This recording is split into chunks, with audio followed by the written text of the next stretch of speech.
આપના જીવનમાં સંપત્તિ, સુખ, સ્વાસ્થ્ય મેળવો વાસ્તુના માધ્યમથી. તોડફોડ કર્યા વગર વાસ્તુ દોષનું નિરાકરણ મેળવો વાસ્તુ નિષ્ણાત દેવેન્દ્ર કુમાર અગ્રવાલ પાસે. नमस्कार, देवेंद्र अग्रवाल, साकार एस्ट्रो वास्तु से वास्तुवर्धन। अभी तक हमने देखा कि एस्ट्रो से कैलकुलेशंस कैसे होते हैं। अब हम ये समझ लेते हैं कि एस्ट्रो से वास्तु में कन्वर्ट कैसे करते हैं। अभी कोई भी योग जनरेट करना है आपको, तो कैसे जनरेट करें।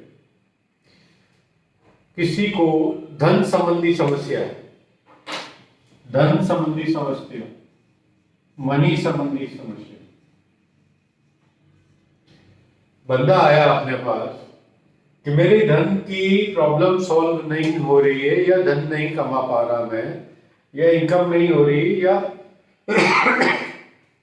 प्रॉब्लम आ रही। तो हम सबसे पहले धन का भाव, सेकंड हाउस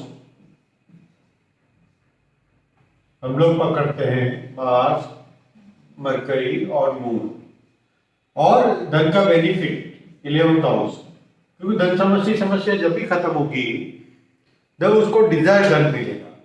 डिजायर धन कैसे मिलेगा, तो 11th हाउस, सूर्य और राहु। अब हम इसके अंदर से सेकंड हाउस का नक्षत्र लॉर्ड, सब लॉर्ड और 11th हाउस का नक्षत्र लॉर्ड लेते हैं, मरकरी, मून एंड सूर्य। ये हमारे पास एक स्क्रिप्ट तैयार हो गई। तो मरकरी, सूर्य और मून, सूर्य, मून, मरकरी, सूर्य, Mercury and moon, moon, Mercury and सूर्य, मून, सूर्य और मरकरी। अब हमको ये देखना है कि ये स्क्रिप्ट कहां सेट होती है। मरकरी की राशि में मून का नक्षत्र यानी कन्या राशि में हस्त नक्षत्र,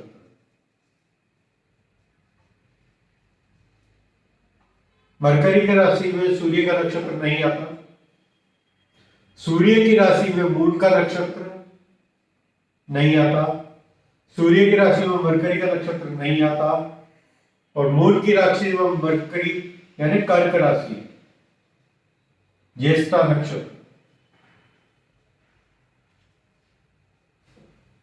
मून की राशि में सूर्य नहीं आता।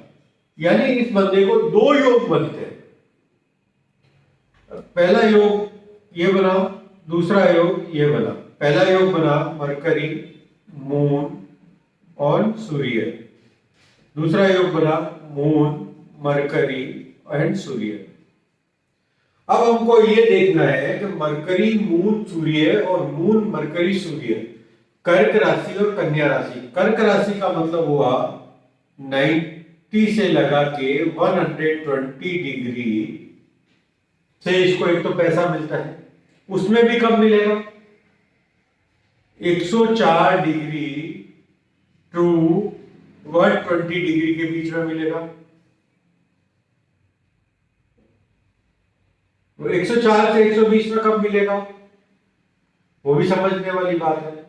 यानी 117 डिग्री से लगा के 120 डिग्री को जब हम इसके अंदर इस पॉइंट को एक्टिव कर देंगे तो इस बंदे को इनकम चालू हो जाएगी, कहीं से भी हो। इसकी धन संबंधी समस्याएं खत्म हो जाएगी। 117 से 120 डिग्री वाले एरिया में जब हम इसका एक्टिव करते हैं तो इसका धन आना चालू हो जाता है। दूसरा एरिया बनता है मरकरी, मून, सन यानी कन्या राशि। कन्या राशि होती है 150 से 180 डिग्री। मरकरी का नक्षत्र उसमें आता है 160 से लगा के 173 डिग्री। उसमें सूर्य का सबलोड आएगा 169 टू 173 डिग्री। तो हम इस बंदे को क्या बोलेंगे कि तुम 169 टू 173 डिग्री में सोना चालू करें या बैठना चालू करें, और 117 से 120 डिग्री के बीच में बैठना चालू करें या सोना चालू करें। इसके लिए दो पोर्शन जो है एक्टिव जब हम कर देते हैं तब इसको धन संबंधी समस्याएं यानी मनी रिलेटेड प्रॉब्लम जो है वो सोल्व हो जाती है और इसके पास इनकम आना चालू हो जाती है, पैसा आना चालू हो जाता है। या तो इसका गेट वहां पे हो या 117 से 120 डिग्री साउथ ईस्ट का एरिया। यहां पे एक रेड बल्ब अगर हम लोग जला देते हैं तो इनको इनकम आना चालू हो जाती है। दूसरा 169 टू 173 डिग्री यानी साउथ का एरिया। तो सर इस बंदे को जो भी धन आता है वो साउथ एरिया से आता है। अब साउथ एरिया के अंदर हम एट्रीब्यूट के लगा सकते हैं साउथ एरिया का 169 टू 173 डिग्री में अगर रेड कलर या ग्रीन कलर जब हम इसको यहाँ इंस्टॉल कर देंगे तब इसको इनकम जनरेट होना चालू हो जाएगी और वो इनकम फ्रूटफुल होगी और कंटिन्यूटी इसको इनकम मिलती रहेगी। ये हमें सबसे ज्यादा समझना जरूरी है कि इनकम कैसे जनरेट होती है और इनकम का रास्ता क्या है। इनकम का रास्ता जब हमने योग कैलकुलेट किए तो इसको दो एरिया इनकम देता है 160 टू 173 डिग्री और 104 टू 120 डिग्री के बीच में भी 170 टू 120 डिग्री इसको इनकम देता है। इन दो एरिया को जब हम इसके एक्टिव कर देते हैं तो इसको धन संबंधी कोई भी डिजायर जो है वो पूरी होगी, इसमें ऐसा कोई शक नहीं है। हाँ, अब इसका अगर हम लोग पार्ट सामने वाला पार्ट देखें नॉर्थ का, अगर नॉर्थ में 353 डिग्री के आसपास अगर कोई रेड कलर आ जाएगा तो इसकी इनकम ब्लॉक हो जाएगी क्योंकि नॉर्थ का एरिया वाटर एनर्जी का एरिया है और वो उसको इनकम साउथ एरिया यानी फायर एनर्जी दे रही है। अगर फायर इसका अगर नॉर्थ में जाके रुक गया तो इसकी इनकम ब्लॉक हो जाएगी। दूसरा इधर साउथ ईस्ट में या अगेन रेड कलर, अगर रेड कलर वापस जाके अगर नॉर्थ में रुक गया तो इसकी इनकम ब्लॉक हो जाएगी। इसके लिए हमें ये पार्ट साउथ का पार्ट और साउथ ईस्ट का पार्ट दोनों देखना होगा कि इसकी इनकम कैसे जनरेट रहे, इसकी इनकम ब्लॉक नहीं हो। इसके लिए साउथ और नॉर्थ दोनों जवाबदार है। नॉर्थ में भी अगर कोई व्यवधान होगा तो इसको इनकम नहीं होगी, यानी नॉर्थ में अगर टॉयलेट होगा तो इनकम नहीं होगी, नॉर्थ में रेड कलर होगा तो इनकम नहीं होगी, साउथ में अगर इस जगह पे वाटर आ जाएगा तो इनकम नहीं होगी, इस जगह पे टॉयलेट आ जाएगा तो इनकम नहीं होगी। साउथ ईस्ट के अंदर यहाँ पे कोई भी व्यवधान आ गया यानी यहाँ वाटर एनर्जी आ गई तो इसकी इनकम नहीं होगी, या कोई भी ब्लॉकेज आ गया तो इसकी इनकम रुक जाएगी। इसलिए हर कुंडली के अंदर हमारे को योग दिए हुए हैं, वो योग को हमको समझना है। उस योग को समझ के स्क्रिप्ट बनाने के बाद जब हम उसके योग को एक्टिव कर देते हैं तो इसमें कोई शक की जगह नहीं बचती कि उसको इनकम नहीं होगी। इस बंदे को हमेशा ये चार दिशाओं का ध्यान रखना है, साउथ का, नॉर्थ का, साउथ ईस्ट का और इसके अगेंस्ट में नॉर्थ वेस्ट। ये दोनों जब चारों इसका बैलेंस रहेगा तो इसको इनकम हर तरीके से आती रहेगी, चाहे वो दूसरे ब्लॉक एरिया जो है ब्लॉक हो, डिस्टर्ब हो या कुछ भी हो। क्योंकि इनकम आने के लिए इसका जो साधन है ये दो ही पॉइंट है। इन दो पॉइंट के सामने दूसरे दो पॉइंट आते हैं नॉर्थ और नॉर्थ वेस्ट।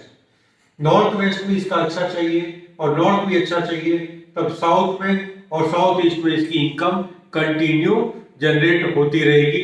इसको हमें विशेष ध्यान रखना है।